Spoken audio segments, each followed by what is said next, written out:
The photographs from Germany's industrial heartland in late 2025 did not come with fury or dramatic gestures.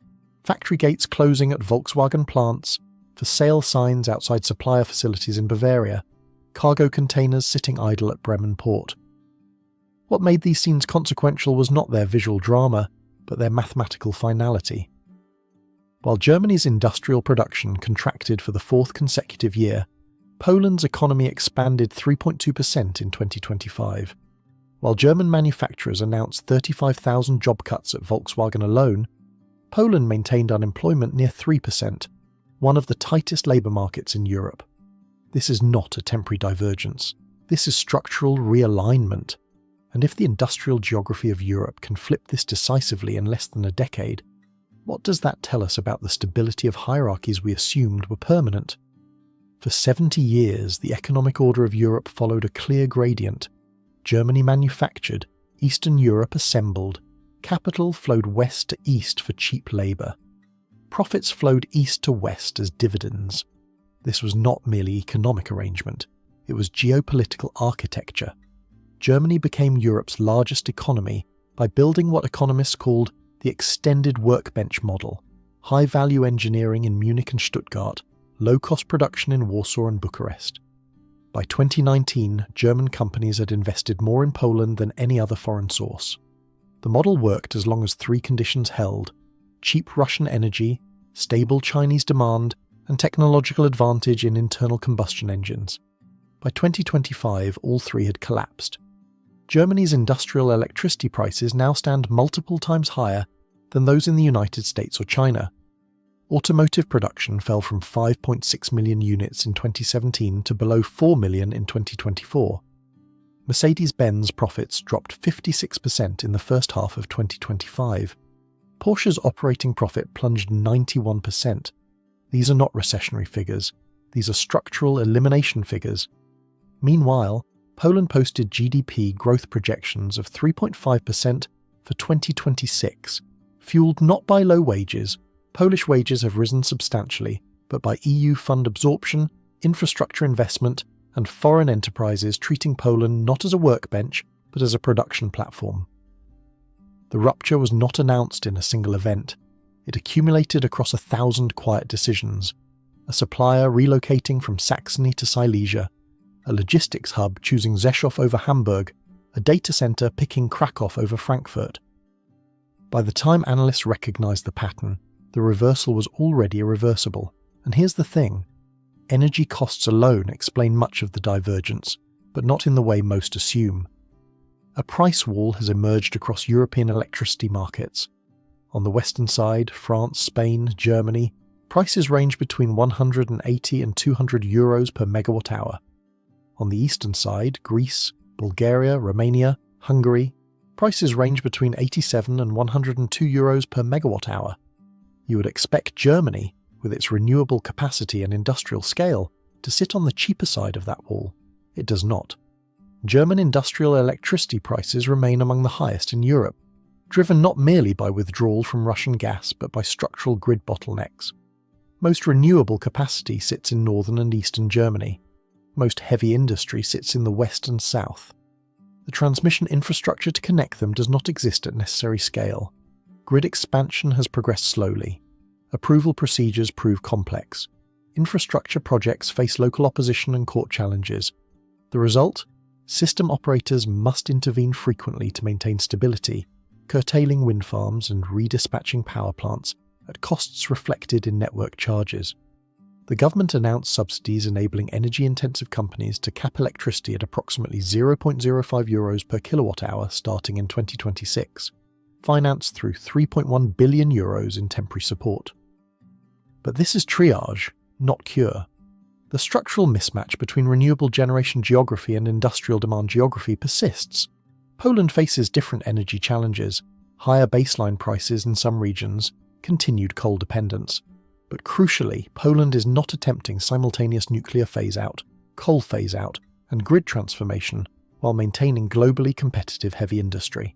As one German industrialist put it off the record, "We can build the greenest grid in Europe, but if it costs 3 times what American factories pay, we will not have factories left to power." corporate taxation represents another structural wedge. Poland's corporate income tax, 19%. Germany's statutory rate, 30%. That 11 percentage point difference, compounded annually across a manufacturing operation's lifespan, translates into dramatically different return on investment calculations. Add Germany's employer social security contributions among Europe's highest and heavy regulatory compliance costs, and the total burden on German enterprises becomes substantially higher than Central European competitors. The cost of excessive regulation in the European Union is estimated at up to €1 trillion per year, between 3.7 and 12.3% of GDP. The EU publishes approximately 1,200 regulations, 80 directives, and 700 decisions annually. 61% of EU companies cite regulatory burden as an obstacle to investment. Germany, as Europe's largest economy and most bureaucratically rigorous state, bears disproportionate regulatory weight. Environmental compliance, labour law complexity, permitting duration, all create friction costs that compound over time. Poland, while not immune to regulatory challenges, has demonstrated greater flexibility. Permitting for industrial projects proceeds faster. Labour law allows greater employer discretion. What's quite funny is that reaction among German policymakers remains divided. Some acknowledge the competitiveness crisis and call for regulatory simplification. Others insist that lowering standards would betray European values. But the market does not negotiate values. The market allocates capital to jurisdictions where after-tax, after-regulation returns prove highest. By December 2024, Germany's Business Climate Index fell to 84.7 points, a near four-year low. Among manufacturers, only 15.7% expected improvement, while 31.8% anticipated further decline. Meanwhile, multinational enterprises redirected investment eastward. Poland became attractive not as a cheap production location, but as a strategic node within integrated European supply chains, where companies combine proximity to Western markets with lower operating costs. The automotive sector provides the clearest window into Germany's competitive collapse. Volkswagen agreed to cut at least 35,000 jobs at its core brand, with 15,000 already eliminated by late December 2025. Porsche announced nearly 6,000 job cuts. Suppliers and related industries announced layoffs exceeding 10,000 monthly positions. This is not cyclical adjustment. This is capacity elimination. Germany was substantially late transitioning to electromobility. Manufacturers relied excessively on internal combustion engine superiority while failing to take the electric vehicle revolution, led by Tesla and Chinese producers, with sufficient seriousness. When the German government removed EV incentives at the end of 2023, domestic demand collapsed. Insufficient charging infrastructure, high prices, and withdrawal of state support severely undermined consumer confidence. Then came the energy shock. Closure of nuclear plants drove industrial electricity costs to multiples of US or Chinese levels. Chinese manufacturers emerged as the primary threat. BYD overtook Tesla in 2024 to become the world's largest electric car maker.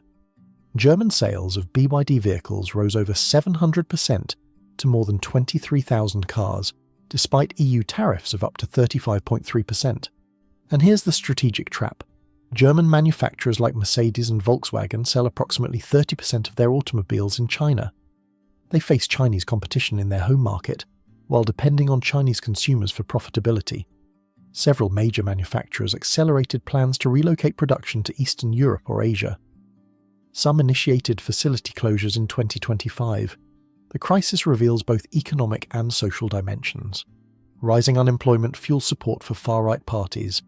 The weakening of Germany's historically industry-based welfare model threatens more profound social inequalities in the long run. Poland's growth trajectory reflects not merely German decline but genuine Polish competitive strengths. The country maintains corporate tax rates 11 points below Germany.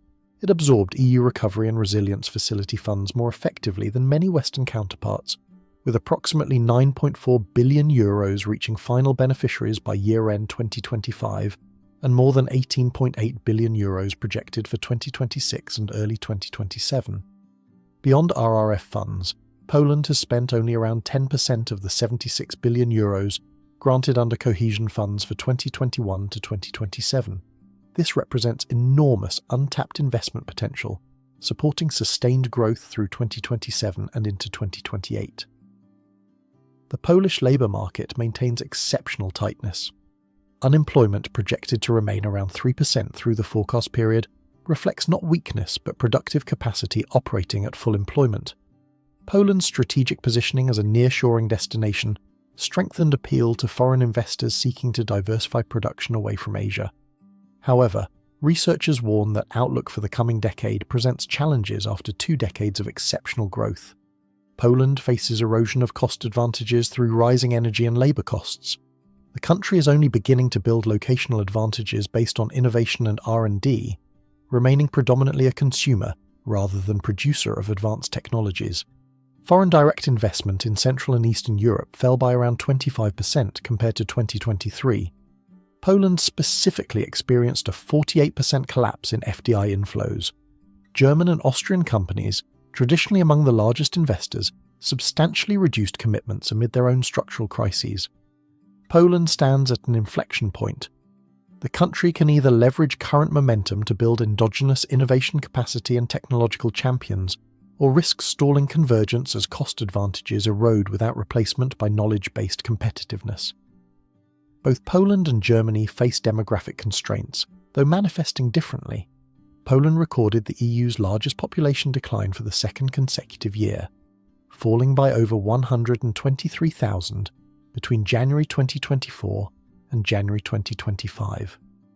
Poland's fertility rate fell to a record low of 1.099, among the lowest worldwide. Government statistical agencies estimate Poland's population could fall to as low as 26.7 million by 2060, representing a 27% reduction from current levels. The Social Insurance Institution estimated Poland would need to attract almost 2 million immigrant workers over the next decade to maintain current ratios of working-age population to retirees. Germany faces different dynamics. Overall population remains more stable, but workforce composition shifts dramatically toward older ages. The share of population aged 80 and over increased from 3.8% in 2004 to 6.1% in 2024. Germany attracts substantial immigration, 1.27 million immigrants in 2023, yet these inflows have not prevented erosion of domestic industrial employment. What's quite uncertain at this time is whether Poland can attract and retain the skilled immigration necessary to offset population decline, or whether demographic headwinds will eventually constrain growth regardless of policy competence. The conflict in Ukraine has created both challenges and opportunities for Poland's economy, with reconstruction needs potentially catalyzing substantial Polish growth. Prime Minister Donald Tusk presented a model of Poland's involvement in Ukraine's reconstruction built around 3 pillars: transport, trade, and investment. Poland plans to invest in road, rail, and communications infrastructure. 90% of military equipment bound for Ukraine currently transports via Polish routes, corridors that will serve reconstruction supply chains in coming years. Poland plays a major role in trade with Ukraine, with 30% of all EU exports to Ukraine originating from Poland. If Ukraine stabilizes and begins reconstruction at scale, Poland stands positioned as the primary logistics gateway and construction partner. That could sustain Polish growth even as other drivers moderate. Beyond Germany and Poland's trajectories, European industrial production more broadly reveals ongoing structural challenges. The EU's value of sold production at constant prices declined for the second consecutive year in 2024, falling 2% compared to 2023.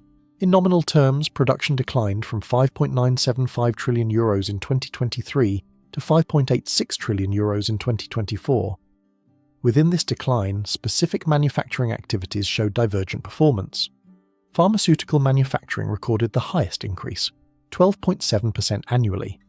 Food, beverages, and tobacco increased 1.8%. Chemicals increased 1.5%. By contrast, electrical equipment manufacturing declined 8.6%. Motor vehicles and transport equipment fell 6.4%.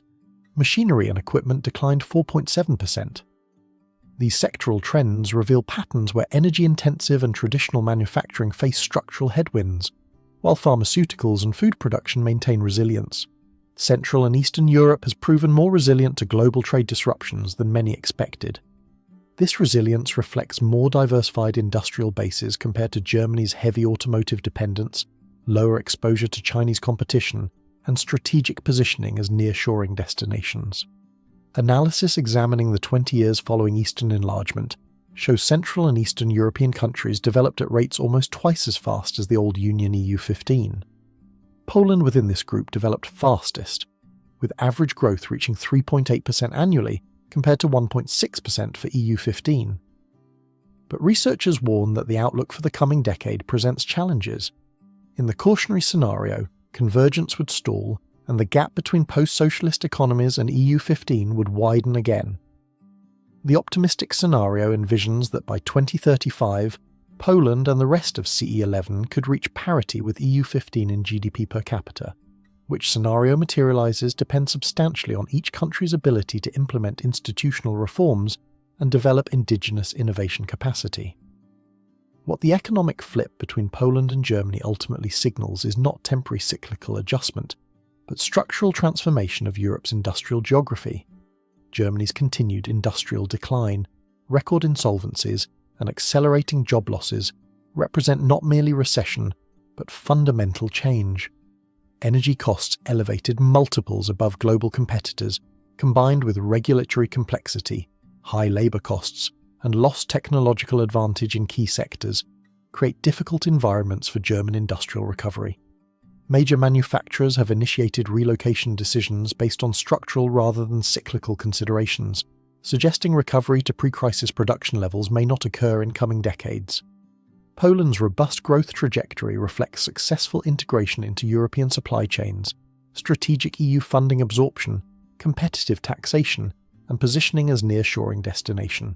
However, Poland faces emerging challenges, rising costs eroding previous advantages, limited indigenous innovation capacity, and dependence on EU funding expiring in 2026. For Europe broadly, the divergence indicates that the extended workbench growth model dependent on foreign direct investment in low-wage manufacturing may be becoming obsolete. Countries maintaining prosperity must transition toward higher value-added activities based on innovation, education, and institutional quality.